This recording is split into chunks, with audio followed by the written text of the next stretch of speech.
रवि एक साधारण युवक था जो अपनी जिंदगी में बहुत संघर्ष कर रहा था। वह एक अच्छी नौकरी चाहता था, लेकिन हर इंटरव्यू में उसे रिजेक्शन मिलता। धीरे धीरे वह निराश हो गया और खुद पर विश्वास खोने लगा। हर बार जब वह असफल होता तो उसे लगता कि अब कुछ नहीं हो सकता। एक दिन जब रवि एक और इंटरव्यू में असफल होकर घर लौटा तो उसने खुद से कहा, शायद मैं किसी लायक नहीं हूं। जितनी कोशिश कर लूं, कुछ बदलने वाला नहीं है। वह अपने कमरे में जाकर लेट गया और सोचने लगा कि अब आगे क्या करे। उसकी आंखों से आंसू निकलने लगे। उसी वक्त उसके दादाजी उसके पास आए। उन्होंने रवि को समझाया, बेटा, असफलता का मतलब यह नहीं कि तुम हार गए हो।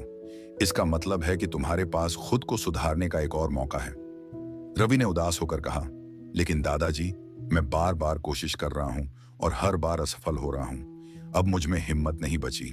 दादाजी मुस्कुराए और बोले, चलो मैं तुम्हें एक कहानी सुनाता हूं।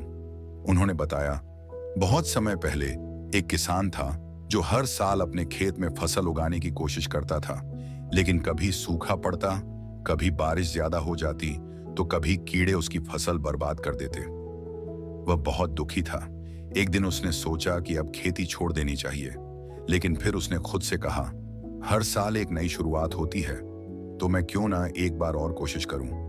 उसने अपनी गलतियों से सीखा और अगले साल उसने अपनी फसल को और बेहतर तरीकों से उगाया। इस बार उसकी मेहनत रंग लाई और उसे बहुत अच्छी फसल मिली। रवि ने ध्यान से कहानी सुनी और फिर दादाजी से पूछा, तो इसका मतलब है कि मुझे भी हार नहीं माननी चाहिए?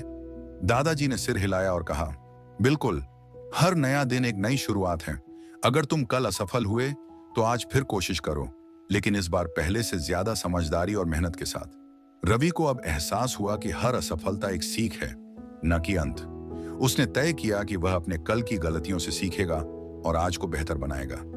अगले कुछ दिनों में उसने अपनी कमजोरियों पर काम किया, खुद को बेहतर बनाया और फिर से इंटरव्यू देने गया। इस बार उसे नौकरी मिल गई। रवि की जिंदगी बदल चुकी थी, क्योंकि उसने समझ लिया था कि हर नया दिन एक नई शुरुआत होती है।